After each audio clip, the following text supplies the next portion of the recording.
So do you believe in like ghosts or anything? I'm kind of a skeptic, actually, which is kind of a major buzzkill considering I'm on a supernatural show. Yeah, I tend to think that supernatural encounters are most likely to come out of some sort of psychological state or inspiration. So that, you know, if you believe that you're haunted by a image of an old man, like I go on some kind of like psychological level, I would go back to Freud and be like, it's some reference to my father who I haven't seen in a year and a half and who I really want to see. Something like that. But to be fair, I also don't discount other people that believe that they have had supernatural experiences. I would be open to that if they firmly believe that they had.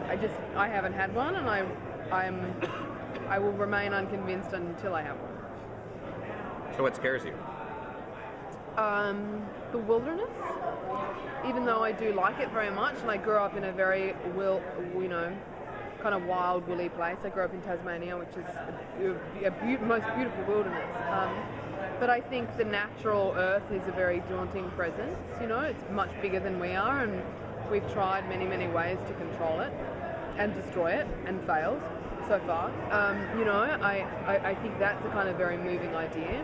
If you're out in the ocean on your own, like, it doesn't matter how many PhDs or how much money you make, who you think you are, or who you want to think you are. It's like that's a bigger force than you, and that's a very intimidating idea, you know? You've had an interesting arc already in just a few episodes. Yes. I mean, it's been kind of a roller coaster for you. What's that been like? Yes. I think one of the greatest things about this part is that I get to start Jane in a place where she's very, very simple and not simple in an obtuse way at all. Like, she's a very intelligent girl, but her life is going well. It's an uncomplicated life in the beginning, and I do think there is a certain kind of naivety to her in the pilot. She's just kind of quite open and accepting, and she's happy to be where she is. And as you said, by the time we get to episode 2, things are starting to, the walls are kind of closing in, things are starting to get more complex, and we're starting episode 9 now, and in episode 8, my character is, and I don't want to give anything away, but she is literally unrecognizable. She's so changed. So that's the thing that's exciting for me as an actor, is that I really get to take someone and start them in one place and have them end up somewhere completely different. Episode 5 is a kind of the fulcrum for me in terms of my character arc. I think that's really where it all kind of hinges, and that's where things kind of really start snowballing and tumbling, and she gets to a place where her sanity is questioned. Yeah, I've learned a lot on this show. You know, I've really had to kind of stretch, which is great. Your character is actually a little bit like, it makes me think that Advocate. And whereas in that movie, the wife kind of completely fell apart, just where do you see your character going? She seems to have an arrow. I think you're going to see her fall apart, and then you're going to see her put herself back together in a different way. And she'll still be Jane. Like, this is not someone who's likely to start doing bench presses like Sarah Connor Chronicles Terminator style. Like, she's a very delicate girl, but I think, you know, I'm always trying to find that inner strength, and that inner strength comes from her curiosity. It comes from her need above anything else to know the truth. The truth about herself, the truth about the building. That's what she wants, and that's what she's after. So I try to find that make that the through line. So once we see her fall apart, we're then going to see her come back to, like, as soon as she gets that hook again, it's like, I am going to find out what is going on with this building. That's what she wants. One of the things about, like, your characters, curiosity is kind of a dangerous thing when you start poking around. Yeah. Do you share that? Are you the person like that are you the curious cat? Yeah, unfortunately. Look, I definitely have been very lucky in my life, and I feel you. And I've never gotten myself into any serious kind of trouble. But definitely I think similarly to Jane, I can kind of put my foot in things in my need to know the answers. Like, I'm a very kind of passionate, excitable person. My kindergarten teacher put on my report card, Rachael is a very serious and curious child.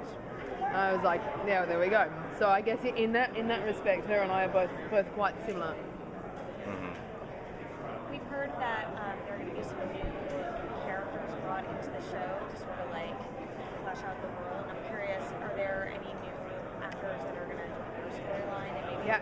talk about vaguely? There is a character that comes in. He's a detective. His name's Detective Cooper, who is going to help Jane kind of put. He becomes the one person that doesn't think she's absolutely and utterly insane. He starts chipping away at the facts of the building, and he goes, even from like a logical perspective, there is something strange going on here. So Jane forges a kinship with this man, which is certainly kind of interesting given the fact that my primary relationship in the show is with Henry. So that's kind of a complication. And there are a number of other characters that come into play. There's a character called Peter Kramer that you should look out for. And some very dark and distressing things happen when we meet that character, but it's very, that's one of the things that the puzzle kind of really hangs on. Like it's the hat hook that you go, ooh, if you grab onto that little detail and that name, everything will hinge kind of around him. It's actually I'm really proud of this show, and I really think we're making something that's intricate. The plot is complex, and it pays off. So something that you learn tonight, or in episode 3, by the time you get to episode 6, you're like, oh my god, that's the person from episode 3. It's like it does all actually kind of interweave in a way that's much more sophisticated than I think each episode alone might look. Thanks, Jeffy.